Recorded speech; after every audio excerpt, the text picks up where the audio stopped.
Occasion ఏదైనా location ఎక్కడైనా తెలుగువారి వేడుక అంటే ఆలివ్ మిఠాయి ఉండాల్సిందే. Welcome to Suman TV. సాధారణంగా నా వెనకాల మీరు ఫోటో చూడంగానే మళ్ళీ వచ్చిందిరా జ్యోతి మల్హోత్రా గురించి చెప్తాడు తిరుమల రెడ్డి అనుకోవచ్చు. కానీ జ్యోతి మల్హోత్రా గురించి ఇన్వెస్టిగేషన్‌లో రోజుకొక కొత్త పాయింట్ బయటకొస్తుంది. పోలీసులు ఆమె మాట్లాడుతున్న తీరు చూసి అవాక్కైపోతున్నారు హర్యానా పోలీసులు. ఎన్ఐఏ, ఇంటెలిజెన్స్ అంతా ఇప్పుడు ఆమె ఏదైతే హర్యానాలో పోలీస్ స్టేషన్‌లో ఉందో పోలీస్ స్టేషన్ చుట్టూ తిరుగుతోంది. ఎందుకంటే జ్యోతి మల్హోత్రా చెబుతున్న మాటలు అంత భయాన్ని కలిగిస్తున్నాయి. ముఖ్యంగా ఈ దేశానికి ఇట్లాంటి ద్రోహులు ఉన్నారా, ఈ దేశంలో పుట్టారా అటువంటి ద్రోహులు అనే భావన కలుగుతోంది. ఆమె నుంచి ఇవాళ అందుతున్న మొదటి సమాచారం ఏందో తెలుసా? జ్యోతి మల్హోత్రాని ఐఎస్ఐ చాలా డైరెక్ట్గా రిక్రూట్ చేసుకుంది. జ్యోతి మల్హోత్రా కూడా ఆమె హిందువుగా పుట్టినప్పటికీ, ఆమె జ్యోతి మల్హోత్రా అయినప్పటికీ, జ్యోతి మల్హోత్రా కూడా ఒక ఉగ్రవాదే అని కన్ఫర్మ్గా తెలుస్తోంది. ఎందుకంటే జ్యోతి మల్హోత్రా ఏం చేసేదంటే తెలుసా? రోజు అఠారీ వాఘా బార్డర్ ఉంటుంది కదా, మన అఫీషియల్ ఎంట్రీ కదా భారత్ పాకిస్తాన్కి. వాఘా బార్డర్ దగ్గర ఉండి ఎవరైనా డిప్లొమాట్స్ ఏదైనా ప్రోటోకాల్ కావచ్చు, సాధారణంగా ఏజెంట్స్, రా ఏజెంట్స్ కానీ వాళ్ళు కానీ దేశ సరిహద్దులను దాటి ఏం చేస్తారంటే పాకిస్తాన్లోకి వెళ్ళి నిఘా వ్యవస్థని బలోపేతం చేయడం అక్కడ జరుగుతున్న ఇదంతా మన సినిమాలో చూస్తున్నాక నిజంగా జరుగుతుంటుంది.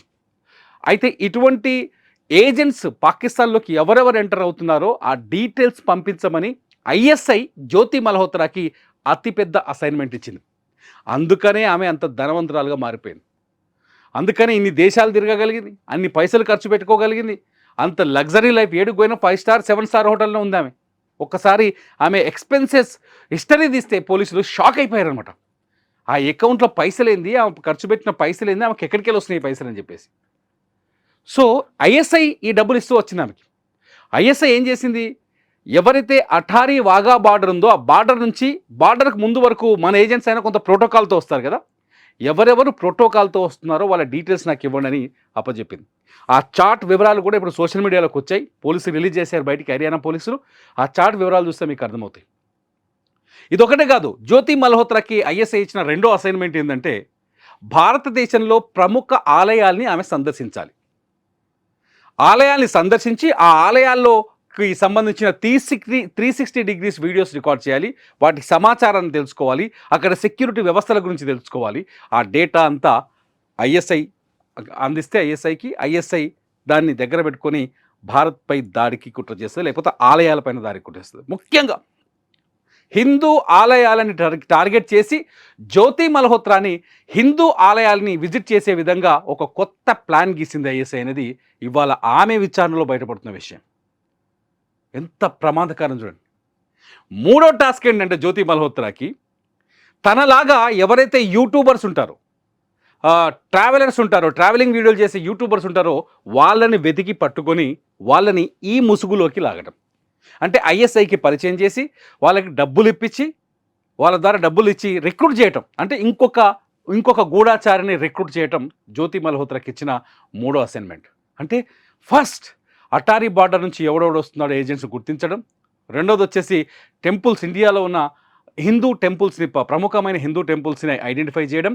మూడోది వచ్చేసి యూట్యూబర్స్ కానీ లేకపోతే ఇన్ఫ్లుయెన్సర్స్ కానీ వీళ్ళని రిక్రూట్ చేయటం ఐఎస్ఐకి. పాకిస్తాన్ నేరుగా యుద్ధం చేయదు, అదే జరుగుతుందిరా. పాకిస్తాన్ దొంగ యుద్ధమే చేస్తుంది, అదే చేస్తుంది. ఏం చేసింది?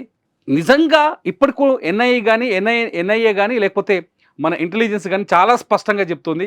ఎప్పుడైతే జ్యోతి మల్హోత్రా పహల్గాం వెళ్ళి ఆ వీడియోలు రికార్డ్ చేసిన తర్వాత పాకిస్తాన్ కూడా వెళ్ళింది. పహల్గాం వీడియోస్ రికార్డ్ చేసిన తర్వాత పాకిస్తాన్కి వెళ్ళింది. అక్కడ ఐఎస్ఐ వాళ్ళతో మాట్లాడింది అధికారికంగా. అంతేకాదు ఐఎస్ఐ ఏజెంట్స్తో ఆమె టచ్లో ఉన్న వాట్సాప్ చాట్ డీటెయిల్స్ కూడా బయటకు వచ్చేసాయి. అంటే జ్యోతి మల్హోత్రా ఎంత ప్రమాదకరంగా మారిందో చూడండి. నేను అనుకున్న ఒక స్టోరీలో నేను చెప్పాను, జ్యోతి మల్హోత్రా ఎవరైతే ఈమె టెర్రరిస్టులకు సపోర్ట్ చేసింది, గూఢచర్యం చేసిందో వెళ్ళిపోయిందో, ఇక దేశంలో ఉన్న మిగతా ఇన్ఫ్లుయెన్సర్లు అందరినీ ఇవాళ విచారించాల్సిన పరిస్థితి ఏర్పడుతుంది. వాళ్ళు సమాజం కోసం చేయొచ్చు, ప్యాషన్తో పనిచేయచ్చు, ఇంట్రెస్ట్గా పనిచేయచ్చు, అయినప్పటికీ కూడా వీళ్ళు ఏం చేస్తున్నారో అనేది ఎంక్వైరీ చేయాల్సిన పరిస్థితి ఏర్పడింది. వాళ్ళ సోషల్ మీడియాలో పుట్టగొడుగు లాంటి ఛానల్స్ ఉన్నాయి. వీళ్ళందరూ ఏం చేస్తున్నారు బయటకు వెళ్ళి వీడియోలు చేస్తున్నారు, లేకపోతే ఇటువంటి ఉగ్రవాద కార్యకలాపాలకు పాల్పడుతున్నారు. ఈ మధ్యలో మనమే చూసాం బెట్టింగ్ యాప్స్. ఈ దేశాన్ని, సమాజాన్ని నాశనం చేసే బెట్టింగ్ యాప్స్లో మన సెలబ్రిటీలు కూడా ఉండి తగలంటారు. అలా వాళ్ళు కూడా ప్రమోట్ చేస్తూ వచ్చారు. వీళ్ళంతా సమాజ ద్రోహులు. జ్యోతి మల్హోత్రా లాంటి వాళ్ళ చేతిలో. అచ్చా, మీకు చెప్పారా మర్చిపోయిన, జ్యోతి మల్హోత్రా ఈ నేపథ్యంలోనే పూరి, ఒడిశాలోని పూరికి టూర్ వేసింది. అక్కడ ప్రియాంక సేనాపతి అని చెప్పేసి ఒక యూట్యూబర్ని కలుసుకుంది. ఆమెకి 14,500 మంది సబ్స్క్రైబర్స్ ఉన్నారు. ఈమె పాకిస్తాన్ కూడా తీసుకుపోయింది.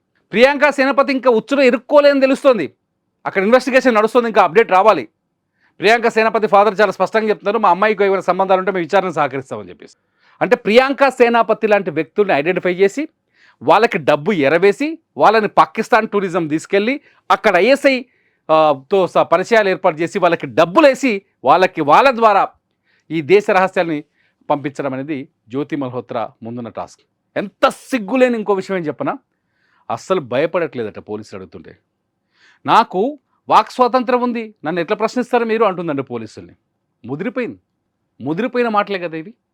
ఈ దేశంలో 26 మంది అమాయకులు అన్యాయంగా చనిపోతే, ఉగ్రవాదులు వచ్చి పహల్గామ్లో అన్యాయంగా చంపేస్తే జ్యోతి మల్హోత్రా కూడా వీడియో రిలీజ్ చేసింది వాటి మీద.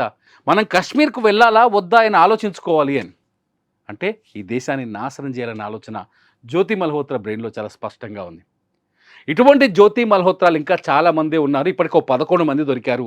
ఇప్పుడు మొత్తం ఇంటెలిజెన్స్ వ్యవస్థ అంతా, కౌంటర్ ఇంటెలిజెన్స్ మొత్తం అంతా ఈ ఇన్ఫ్లుయెన్సర్ల మీద పడ్డది. గుర్తుపెట్టుకోండి, ఈ దేశానికి మీరు ద్రోహం చేస్తే, ఈ దేశానికి మీరు ఏమాత్రం ద్రోహం చేస్తే, బెట్టింగ్ యాప్స్ని మేము భరించలేకపోతున్నాం, ఈ దేశాన్ని మీరు ద్రోహం చేస్తే మిమ్మల్ని దేశం క్షమించదు. మీరేం చేస్తారో చెప్పండి ప్రేక్షకులుగా.